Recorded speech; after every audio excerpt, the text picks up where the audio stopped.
Britain having been reduced to a backwater these days, let me start with the lesser of the issues on the table this evening, namely the complete disaster, shambles, omni-shambles, created by Keir Starmer in the Manchester constituency of Gorton and Denton.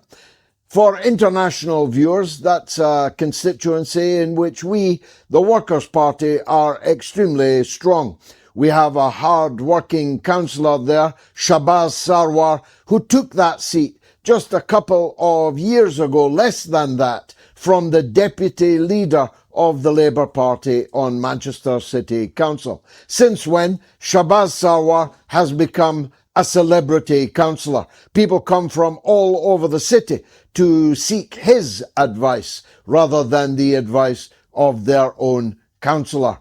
Shahbaz Sarwar, holding Longsight, a key part of the Gorton and Denton constituency, was a looming shadow over the possibility of Labour losing the by-election there, which has just been created. They say, where there's death, there's hope. The sitting Member of Parliament did not die, but he claimed that he was stepping down for health reasons. But the real reason was to allow Andy Burnham, the Labour Mayor of Greater Manchester, the opportunity to re-enter Parliament and thereafter, and probably very shortly thereafter, challenge Keir Starmer for the Labour leadership and therefore the Prime Ministership of Britain. But they forgot about me. They forgot that I had fought Gorton once before. They forgot about Councillor Shahbaz. They forgot about our strength in that constituency. So as soon as Andy Burnham declared his intention to run for the seat, I announced that if he did, he would be facing me in the by-election. That caused total panic in the Labour ranks, especially when I made it clear that I would only be a candidate if Andy Burnham was my opponent. So by 8 votes to 1, Keir Starmer's clique stopped the possibility of Andy Burnham standing, and now they will field a much lesser mortal. I've no idea who it will be, but I know that the paucity of talent in the Labour ranks will mean that our candidate, Shahbaz Sarwar, will defeat them. And that is our number one prize. But if our number two prize is only to make sure Labour loses the seat, well, that's all right too. Well, the cat's amongst the pigeons. The Labour squabble over this chicanery by Keir Starmer has caused consternation, panic amongst the Labour ranks. Now they face the real probability of losing the parliamentary by-election, having forced the Mayor of Greater Manchester into this ignominious position. As I said in the introduction, you'd have to have a heart of stone not to laugh. But the truth is, nobody is really laughing, because Britain has descended into a dystopian hellhole where the hopelessness of the population is matched only by the growing anger at the absolute paucity of leadership on view. Our economy is going down the drain, and all Keir Starmer can think about when he's not busy securing his own position is taking Britain into war. He's currently in Beijing, kowtowing to the Emperor Xi Jinping, having called China an adversary, an enemy, a threat, a security threat, claiming that they had infiltrated the British Parliament, blocking their embassy in London from planning permissions and so on. He's now on his knees in Beijing, but it won't do any good. The Chinese are not forgiving people, you see. They don't wipe out history, and they definitely don't wipe out recent history. The recent history of Britain's threats, even sending warships to the South China Sea, to the Straits of Taiwan, to threaten, to menace the People's Republic of China. Imagine, just brush it off your shoulder, China. That's the attitude that they will take. So they may throw a bone or two to Keir Starmer, as they did to Emmanuel Macron, as they did to Mark Carney, and as Donald Trump says, Canada is currently being taken over by China. He called Mark Carney, the Prime Minister of Canada, he called him Governor Carney, as if Canada was already a state of the United States of America, as it may well turn out to be. What's the next step, Donald? Are you going to invade Canada as you threaten to invade Denmark until Denmark and the European Union, chihuahuas, French poodles and all, well, they lost their bottle and gave you. You don't even have to invade it. You have been given Greenland by the giants of the European political spectrum. But turning to probably the biggest story, though it may be overtaken any minute, and it's the murder and mayhem in Minneapolis. Twice now.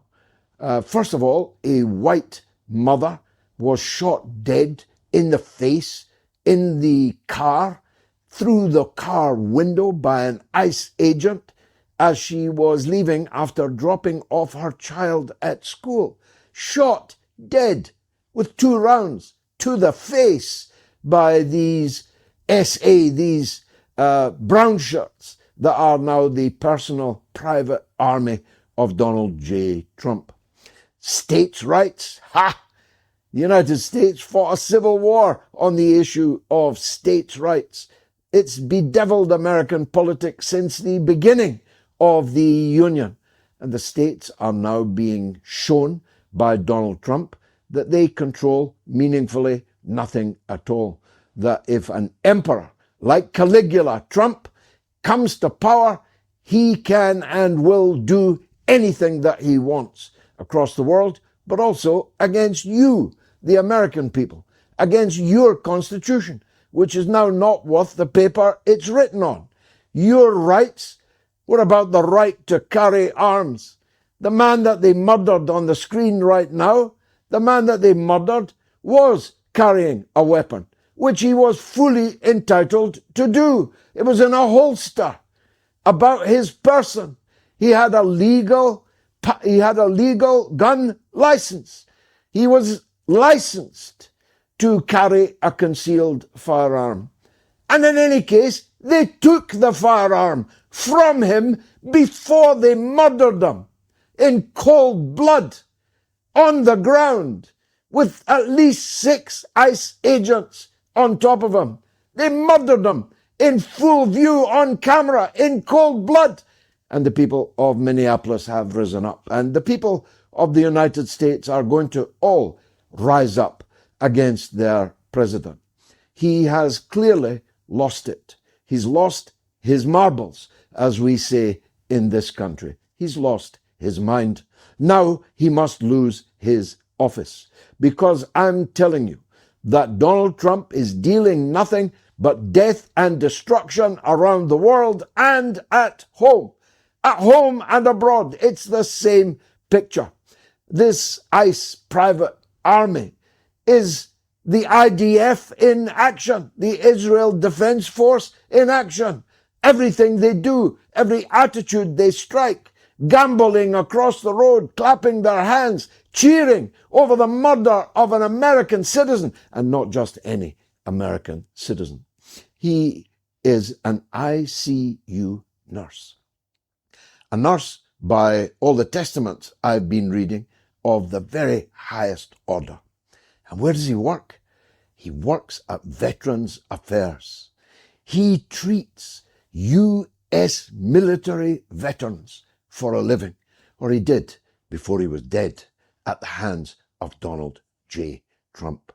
So, I realize I'm probably breaking a law or two. I realize I'm killing my chances of entering the United States to watch the World Cup. I have no idea how Donald Trump can possibly now be entrusted with hosting the World Cup when he's shooting his own citizens, even white citizens, on an almost daily basis. ICE are on a rampage, just like the forces, SA, the brown shirts in Hitler's Nazi Germany.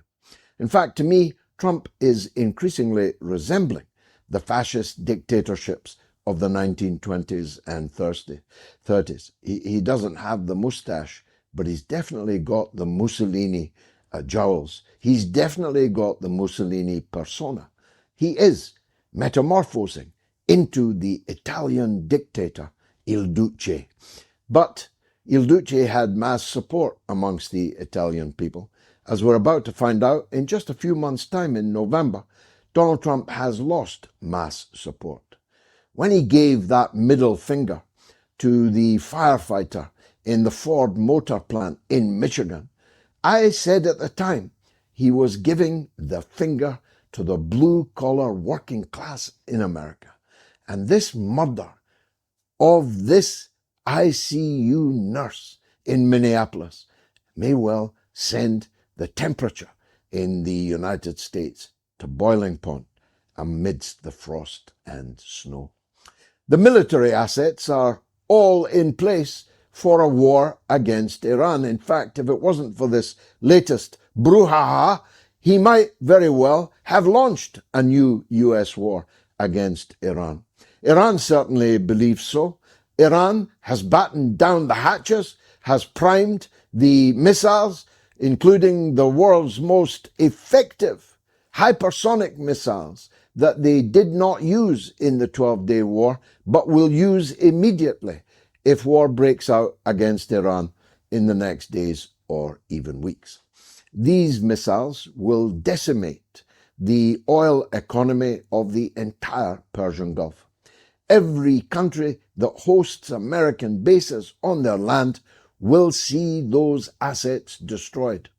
The Straits of Hormuz will be immediately mined and become thereby impassable. The collapse of the economies of Western Europe will then ensue. Economies that are already in recession, economies that are already in the most parlous of circumstances will grind to a catastrophic halt. There will be no oil, no gas from any of the US satrapies in the Persian Gulf. Do people understand that? And of course, no amount of Venezuelan oil purloined by the piracy of Donald Trump will even begin to make up for that. Venezuelan oil production is on the floor, and it takes quite a long time and a lot of investment, which the US oil companies are not prepared to provide to boost the production. And in any case, the kind of oil that comes from Venezuela, heavy, viscous oil, suitable really only for military purposes, is of no use and will never make up for the total destruction of oil and gas production in the Persian Gulf.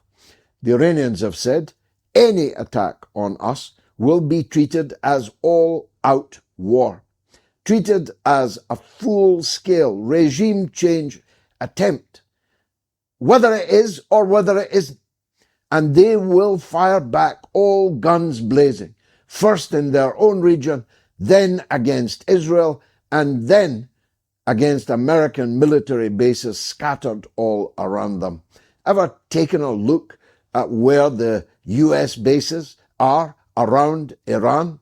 Think of all the assets and men and women that are in those bases, and all of them are in reach, in range of the Iranian missile capabilities.